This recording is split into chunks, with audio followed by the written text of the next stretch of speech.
Bonjour à toutes et à tous et bienvenue sur la chaîne des numériques. Aujourd'hui pour parler de PlayStation 5. Vous n'êtes sans doute pas sans savoir que tout récemment, Sony a déployé la bêta de la version 2.0 du firmware de sa console de nouvelle génération qui apporte entre autres une possibilité très attendue, enfin la possibilité d'étendre le stockage interne de la console au moyen d'un SSD au format standard M.2, vous voyez un SSD comme celui-ci. Mais que faut-il savoir pour profiter de tout cela? À quoi faut-il faire attention quand on se procure son SSD? C'est ce qu'on va voir ensemble aujourd'hui. Alors avant toute chose, rappelons les spécifications auxquelles votre SSD doit absolument répondre pour pouvoir être utilisé avec la PlayStation 5. La première et la plus importante, c'est que ça doit être un SSD qui répond à la norme PCI Express Gen 4. Vous savez qu'il existe plusieurs types de SSD qui peuvent répondre à différentes normes. Les plus courantes, c'est le PCI Express génération 3 et génération 4. Il est vraiment absolument indispensable que votre SSD soit de génération 4. Si vous avez un Gen 3, la console refusera tout simplement de démarrer tant que le disque est installé dans son emplacement.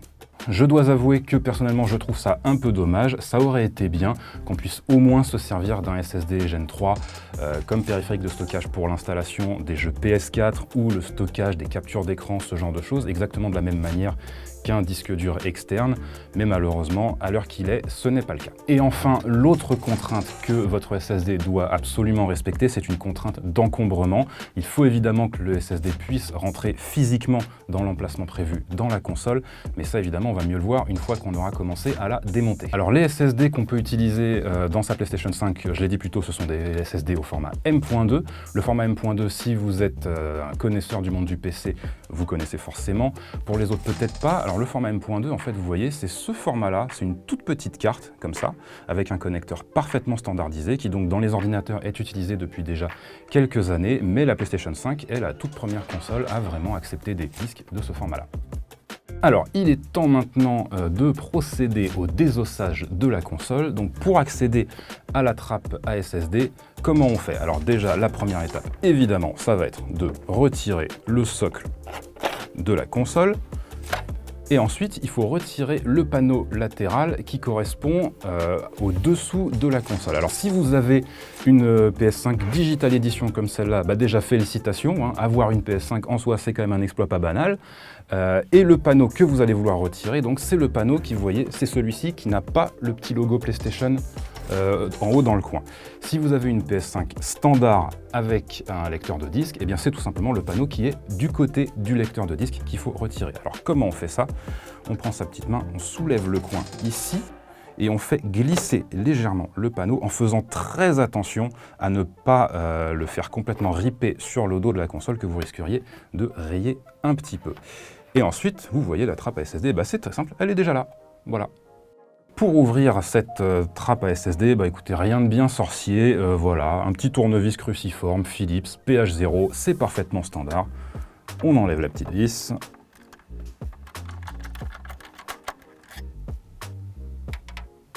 Et voici notre emplacement à SSD.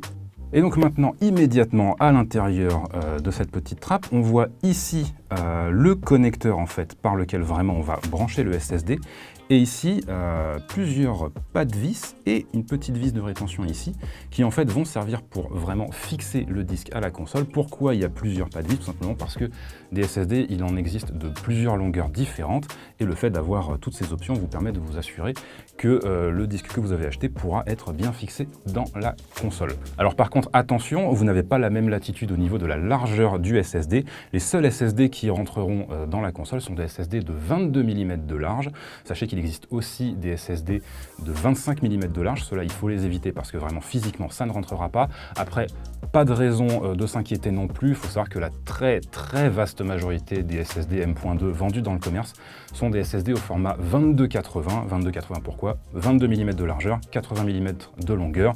Et vous voyez que voilà, du 2280, ici, ça rentre au poil. Autre chose à laquelle il faut faire attention avant d'installer son disque dans la PS5, il faut absolument que le disque dispose d'un dissipateur dissipateur thermique. Pourquoi? Parce que vous voyez qu'ici on a le ventilateur de la console qui génère un flux d'air qui ne passe pas directement par la trappe. Donc si jamais votre disque est nu, qu'il n'y a pas de dissipateur dessus, eh bien, vous risquez d'encourir de la surchauffe, et la surchauffe ça peut vouloir dire perte de performance, voire dans les cas extrêmes, dégâts irréversibles sur le disque. Alors du coup, cette histoire de dissipateur thermique, comment ça se présente? Eh bien, dans le cas le plus simple, en fait, c'est tout simplement quand vous achetez votre SSD, souvent il va être disponible directement dans le commerce en plusieurs versions, une avec dissipateur, une sans dissipateur. Par exemple, ici on a l'exemple du WD Black SN850, vous voyez ici j'ai une version qui m'a été vendue sans dissipateur et ici avec un dissipateur déjà préinstallé. Là évidemment le plus simple c'est tout simplement de s'assurer de prendre la version avec le dissipateur, tout va rouler tout seul. L'autre solution, si vous avez déjà par exemple chez vous un SSD sans dissipateur que vous voulez quand même utiliser dans votre console, eh bien c'est tout simplement d'acheter séparément un dissipateur que vous allez pouvoir monter sur votre disque. Là vous voyez par exemple, on a un exemple ici, un dissipateur qu'on a déjà installé. Alors il y a déjà les pads thermiques qui sont dessus. De toute façon avec votre dissipateur, il y aura forcément un manuel qui sera indiqué pour tout monter correctement. Et dans ce cas, ce que vous faites tout simplement, vous prenez votre SSD, voilà, vous le montez dedans. Vous refermez tout ça. Voilà, après, il y a des petites vis à installer pour fermer l'ensemble. Mais alors attendez, c'est pas encore fini. Votre dissipateur, en fait, avant même de l'acheter, il y a un truc auquel il faut que vous fassiez attention, c'est qu'en hauteur, il ne dépasse pas 11 mm. Pourquoi? Parce que sinon, une fois que vous l'aurez installé dans la console, eh bien, vous ne pourrez pas refermer la trappe. Donc voilà, c'est quand même beaucoup de choses auxquelles il faut faire attention avant d'acheter son disque. On va reconnaître que c'est moyennement intuitif tout ça. Mais voilà, si vous avez bien suivi toutes les instructions qu'on vous a données dans cette vidéo, normalement tout devrait bien se passer. Et maintenant, il va enfin être temps de procéder à l'installation du disque. Alors, la première chose à noter, c'est que vous voyez donc la petite vis de rétention dont j'ai parlé tout à l'heure, par défaut, elle est sur l'emplacement 110 mm. Donc là, tous les disques qu'on a là, conformément à ce que je vous ai dit tout à l'heure, ce sont des disques de 80 mm. Donc il va falloir déplacer la vis. Donc on va commencer par dévisser. Je récupère la vis, mais attention, comme vous le voyez peut-être déjà, la vis n'est pas le seul objet à récupérer. Il y a aussi ce petit support là, tout petit, ridicule, qu'il ne faut surtout pas perdre. Parce que ça, en fait, tout simplement, c'est le support sur lequel votre SSD va venir s'appuyer, qu'il faut absolument mettre dans le bon emplacement, parce que sinon, une fois que vous allez resserrer avec la vis, en fait, vous allez tordre le connecteur, il ne va pas être parfaitement aligné, et vous risquez, encore une fois, d'endommager le petit truc. Donc voilà, ça, il faut vraiment y faire très attention et le placer voilà, bien comme il faut, en l'occurrence dans l'emplacement 80 mm. Maintenant, vous attrapez votre disque, vous le connectez à l'intérieur de la trappe en le gardant légèrement en biais. Pour l'instant, c'est pas la peine vraiment d'aller le plaquer au fond de la trappe, vous voyez, il suffit de le mettre comme ça. Vous appuyez un petit coup, et là, vous n'avez rien entendu, mais moi je l'ai senti, il y a eu un tout petit clic qui m'indique que le SSD est bien en place. À ce moment-là, on peut appuyer dessus. Vous voyez, là, il va vraiment venir se caler sur le petit support qu'on a précautionneusement placé tout à l'heure. Et maintenant, on va tout simplement le visser en position.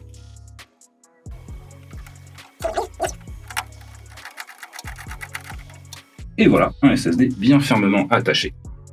Ensuite, on reprend le petit couvercle de la trappe, on le replace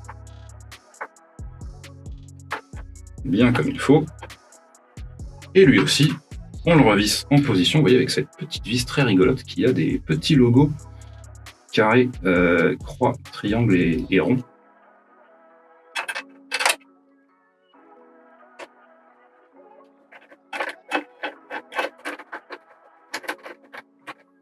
Voilà, tout ça est fermement attaché. Et maintenant, on reprend le panneau latéral de la console. On le place comme ceci, vous voyez, légèrement vers le bas. On le fait glisser en position et on appuie un petit coup. Et voilà, la console est remontée. Donc voilà, nous venons de redémarrer notre console maintenant avec un SSD fraîchement installé dedans et vous voyez que immédiatement, bien sûr, voilà, donc ça c'était un SSD qui avait déjà été monté dans un PC avant, qui n'est évidemment pas formaté de la façon que la PS5 attend, donc elle nous demande de reformater le SSD, c'est parfaitement normal et c'est ce qu'on va faire immédiatement.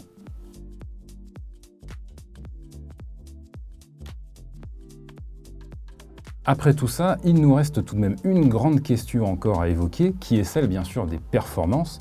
On se rappelle que Sony a beaucoup communiqué sur les performances du SSD interne de la console qui est extrêmement rapide. Et ce même Sony, dans ses recommandations qu'il fait à propos des SSD qu'on peut mettre dans la console comme extension de stockage, précise bien qu'il faut que ce SSD soit au moins aussi rapide que le SSD interne de la console pour être sûr qu'il n'y aura aucun problème à l'utilisation. En l'occurrence, les débits dont on parle, c'est 5,5 gigaoctets par seconde en écriture, c'est effectivement très rapide. Mais nous, voilà, pour la science, là en l'occurrence, ce qu'on a fait, c'est qu'on a mis dans la console un disque qui monte à seulement 4,7 gigaoctets par seconde. C'est à peu près dans la moyenne de ce que les SSD PCI Express Gen 4 dans le commerce d'aujourd'hui font. Mais là, comme vous pouvez le voir, j'ai lancé donc Ratchet & Clank Rift Apart, une des dernières grosses exclus sorties sur la machine de Sony, installée donc sur ce SSD interne pas tout à fait au spec recommandé par Sony, et malgré tout, comme vous pouvez le voir, la reprise d'une partie est on ne peut plus rapide globalement. Voilà, on a déjà fait quelques tests assez poussés sur la question et pour tout vous dire, je n'ai vu absolument aucune différence en fait entre un jeu installé sur le SSD secondaire et sur le SSD vraiment interne de la console.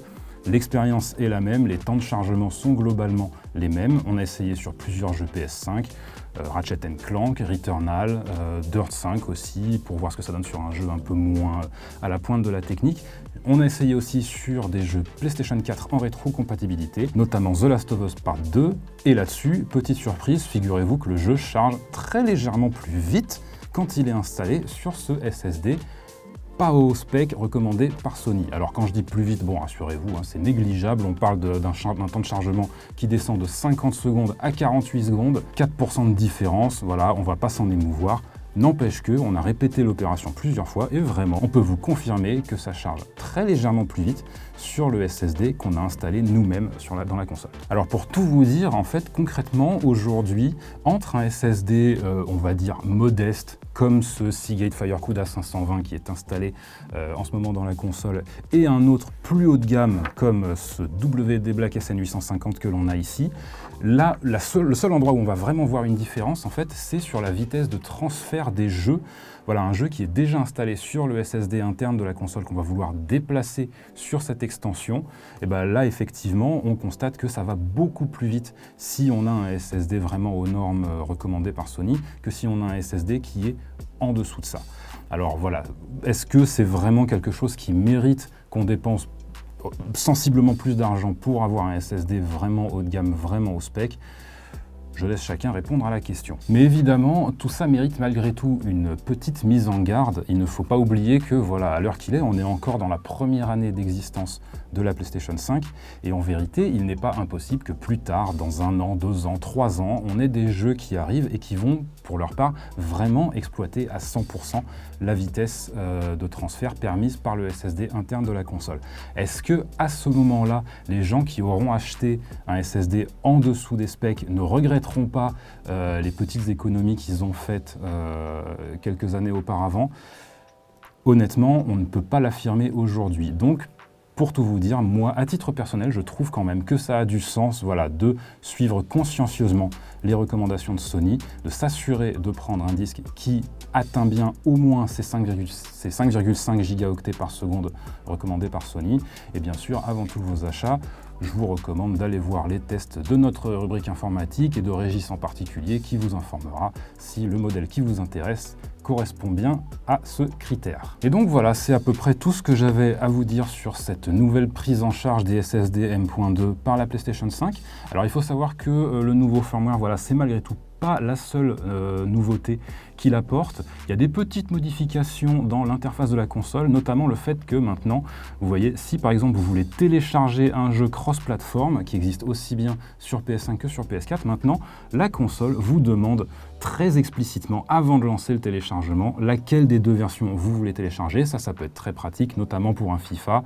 Voilà, on sait que FIFA, par exemple, si vous voulez jouer avec vos amis qui sont encore sur PS4, vous devez absolument télécharger la version PS4 sur votre PS5. Ben voilà, maintenant vous pouvez être sûr et certain que vous téléchargerez la bonne version du jeu, celle qui vous intéresse. Et l'autre nouveauté apportée par ce firmware, elle est sonore, elle concerne la prise en charge de l'audio 3D.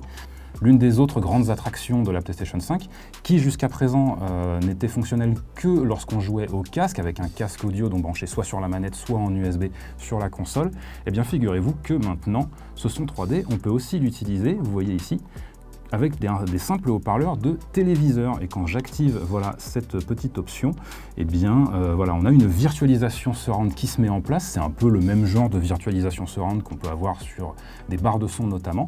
Mais là, en l'occurrence, voilà, elle peut fonctionner avec n'importe quel haut-parleur de téléviseur, en vérité avec n'importe quelle paire de haut-parleurs stéréo, même si elles ne sont pas intégrées à votre téléviseur.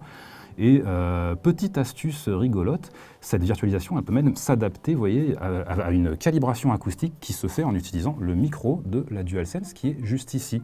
Très malin. Le résultat, malheureusement, je ne peux pas vraiment vous le commenter parce qu'il dépend très largement de votre installation sonore, de la qualité des haut-parleurs que vous utilisez chez vous. Donc voilà, le résultat va varier en fonction des personnes, mais ça vaut le coup d'être essayé pour voir si ça vous convainc. Et voilà donc tout ce que j'avais à vous dire aujourd'hui. Pour rappel donc, ce nouveau firmware de la PS5 qui active notamment la prise en charge des SSD, il est pour l'instant en bêta fermée. Il devrait être rendu disponible pour tout le monde très bientôt, dans les prochaines semaines, voire dans les prochains jours. En attendant, si vous avez besoin d'aide pour choisir le SSD que vous allez mettre dans votre console, n'oubliez pas que nous avons sur notre site des guides d'achat, des tests et toutes les informations qui pourront vous être utiles. Moi en tout cas, je vous dis merci de nous avoir regardés et à bientôt.